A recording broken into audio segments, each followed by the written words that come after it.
کیا آپ کو بھی لگتا ہے کہ ساس اور نند کے ساتھ کبھی دوستی نہیں ہو سکتی؟ اور کیا آپ تنگ آ گئی ہیں ان کو خوش کرنے کے چکروں میں، اور بدلے میں صرف آپ کو تانے اور شکایتیں ہی ملتی ہیں؟ اکثر لڑکیوں کی پتہ ہے کیا کوشش ہوتی ہے، وہ یہ چاہتی ہیں کہ بس شوہر کو قابو کر لیں تو گھر پر راج ہو سکتا ہے، لیکن وہ یہ بھول جاتی ہیں کہ اصل راج تو تب ہوتا ہے جب اس کے جو گھر والے ہیں ان کو بھی قابو کیا جائے۔ اور زیادہ تر تو یہ سمجھتی ہیں کہ جنگ جیتنا ہی حل ہے، مگر یقین کریں کہ جنگ میں جیتنے والا بھی آخر میں اکیلا رہ جاتا ہے۔ اصل کامیابی دلوں کو فتح کرنے میں ہوتی ہے۔ آج کی ویڈیو میں ہم ان سائیکولوجیکل ٹپس کی بات کریں گے جو بنا لڑے آپ کے گھر کو جنت بنا سکتی ہیں۔ اگر آپ نے آج یہ بات سمجھ لی تو کل سے آپ کے گھر کا ماحول بالکل بدل جائے گا، اور یہ بات جو ہے وہ میں 100% شیورٹی کے ساتھ آپ کو کہہ سکتی ہوں۔ تو السلام علیکم، میں یوٹیوب چینل، امید کرتی ہوں کہ آپ سب خیر و عافیت سے ہوں گے۔ الحمدللہ میں بھی بالکل ٹھیک ہوں۔ تو سب سے پہلا جو ہمارا پوائنٹ ہے اس پہ ہم نے غور کرنا ہے کہ ان کی نفسیات کو سمجھنا ہے۔ ہم نے ساس اور نند کی نفسیات کو سمجھنا ہے کہ ان کے مائنڈ میں کیا چل رہا ہے، وہ کیا سوچتی ہیں، ہم نے اس چیز کو سمجھنا ہے۔ دین ہم نے اس کے اوپر کام کرنا ہے۔ کیا آپ کو پتہ ہے کہ ساس اور نند کے مسئلے کی جو اصل وجہ ہے وہ ان کی انسیکیورٹیز ہوتی ہیں۔ ان کو لگتا ہے کہ ان کے بیٹے یا بھائی کی شادی ہو گئی ہے تو اب جو معاملات ہیں وہ بالکل چینج ہو گئے ہیں۔ ساس کو لگتا ہے کہ میرا بیٹا چھن گیا ہے مجھ سے، اور نند کو لگتا ہے کہ بھائی بدل گیا ہے۔ اب اس کے اوپر آپ نے کیا کرنا ہے وہ میں آپ کو بتاتی ہوں۔ آپ نے انہیں یہ احساس دلانا ہے کہ آپ ان کا حق نہیں چھین رہی بلکہ انہیں پیار دینے آئی ہیں۔ جب شوہر کے سامنے ہو تو ان کی تعریف کریں، ان کے لیے کوئی نہ کوئی گفٹ لائیں اور کہیں کہ یہ آپ کے بھائی یا آپ کا بیٹا آپ کے لیے لایا ہے۔ جب آپ ان کا یہ ڈر ختم کر دیں گی نا تو ان کا غصہ خود بخود ہی ختم ہو جائے گا۔ ہمارے معاشرے میں جو ساس اور نند کا رشتہ ہے وہ ہے ہی کچھ ایسا جس میں انسیکیورٹیز ہوتی ہی ہیں۔ کچھ گھر میں آنے والی جو نئی بہو کو بھی ہوتی ہیں سیکیورٹیز، کیونکہ وہ بہت ساری امیدیں جو ہے وہ اپنے ساتھ لے کر آتی ہے، وہ بہت سارے خواب لے کر اس گھر میں آئی ہوتی ہے، لیکن اس کے ساتھ وہ ویسا رویہ نہیں ہو رہا ہوتا جیسا کہ وہ جو ہے وہ ایکسپیکٹ کر رہی ہوتی ہے، تو وہ بہت مایوس ہو جاتی ہے۔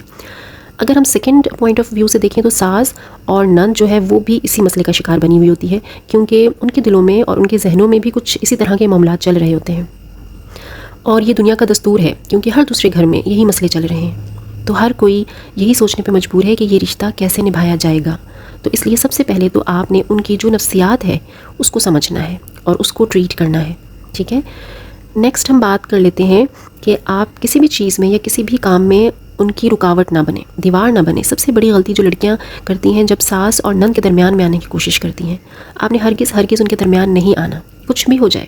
اگر ان کا آپس میں جھگڑا ہو رہا ہے یا وہ کوئی پرانی بات کر رہی ہیں تو وہاں پہ آپ کو جج بننے کی ضرورت نہیں ہے، وہاں پہ آپ کو کسی بھی کلیئرٹی کی ضرورت نہیں ہے، نہ ہی آپ نے کوئی بحث ان سے کرنی ہے، نہ ہی اس بحث میں آپ نے آنا ہے۔ اس وقت آپ کا جو کام ہے وہ یہ ہے کہ آپ نے ان کی باتوں میں ہرگز انوالو نہیں ہونا، انہیں اپنا وقت گزارنے دیں۔ اگر وہ آپس میں بیٹھی کوئی بحث کر رہی ہیں یا بات کر رہی ہیں تو آپ ان کے پاس سے اٹھ کے چلی جایا کریں۔ آپ کو صفائی دینے کی ہرگز ضرورت نہیں ہے، نہ ہی آپ کو جو ہے وہ کسی ایک کی سائڈ لینے کی ضرورت ہے۔ جب بھی اس طرح کے معاملات ہوں تو آپ نے ان کو سپیس دے دینی ہے۔ جب آپ انہیں اکیلا چھوڑ دیں گی، انہیں سپیس دے دیں گی نا، تو وہ آپ کو اپنے درمیان نہیں سمجھیں گی اور بلکہ ایک حصہ سمجھیں گی اپنی فیملی کا۔ نیکسٹ ہم مشورے کی اہمیت کی بات کر لیتے ہیں۔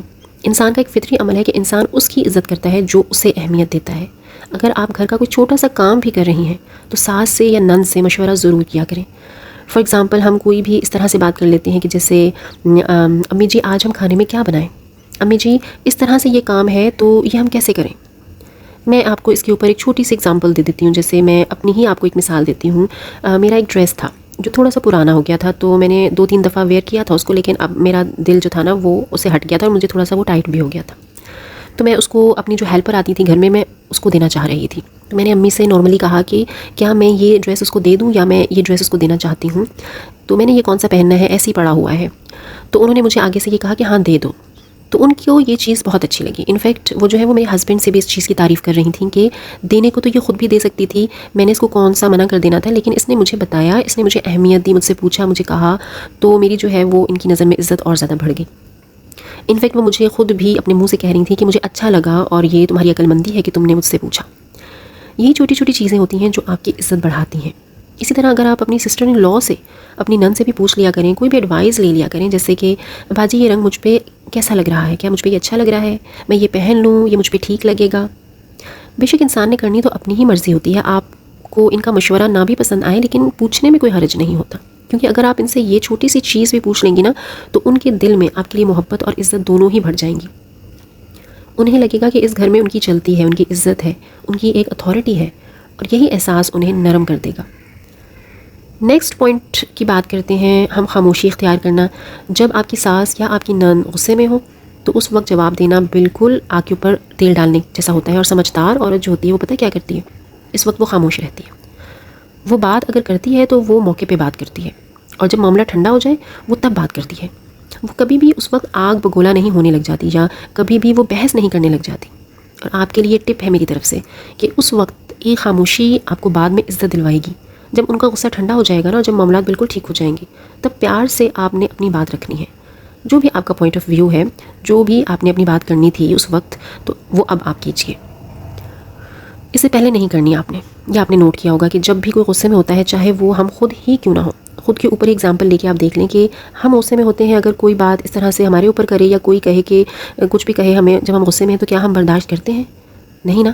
سیم اسی طرح سے ہر کسی کو اپنے اوپر رکھ کے سوچا کریں. اس لیے پہلے بندے کو دیکھ لیا کریں, دین اس کے بعد جو ہے وہ اس سے ڈسکس کیا کریں. اور عقل مندی بھی اسی میں ہے کہ آپ جو ہے وہ صبر اور تحمل کے ساتھ آرام سے بات کریں بعد میں, جب سارے معاملات ٹھیک ہو جائیں. کیونکہ چیخنے چلانے سے صرف اگلے بندے کو بات ہی سنائی دے سکتی ہے, وہ آپ کی بات کو سمجھے گا نہیں. لیکن اگر آپ نرم لہجے سے بات کرتے ہیں تو وہ بات سیدھا اس کے دل میں اتر جاتی ہے. اور آپ کے لیے جو ایڈوائس ہے وہ یہ ہے کہ رشتے ایک طرف نہیں ہوتے, مگر شروعات کسی ایک ہی کو کرنی پڑتی ہے. آج سے ہی اپنے اندر تھوڑی سی لچک پیدا کیجیے, تھوڑا سا صبر کیجیے, اور پھر دیکھیں کیسے وہ لوگ جو آپ کے خلاف تھے آپ کی ڈھال بن جاتے ہیں. اپنے رشتوں کو جذباتی طریقے سے نہیں بلکہ سمجھداری سے اور عقل مندی سے چلائیں. انسان خطا کا پتلا ہوتا ہے, اسے بہت ساری غلطیاں ہو جاتی ہیں, میں اس بات پہ ایگری کرتی ہوں. لیکن ایک اچھا انسان وہی ہوتا ہے جو اپنی غلطی سے سیکھے. کوئی بھی انسان جو ہے وہ اپنی ماں کے پیٹ سے نہیں سیکھ کے آتا ہوتا, وہ اسی دنیا میں آ کر کے پریکٹیکل کرتا ہے. اس دنیا میں آ کر کے وہ سیکھتا ہے.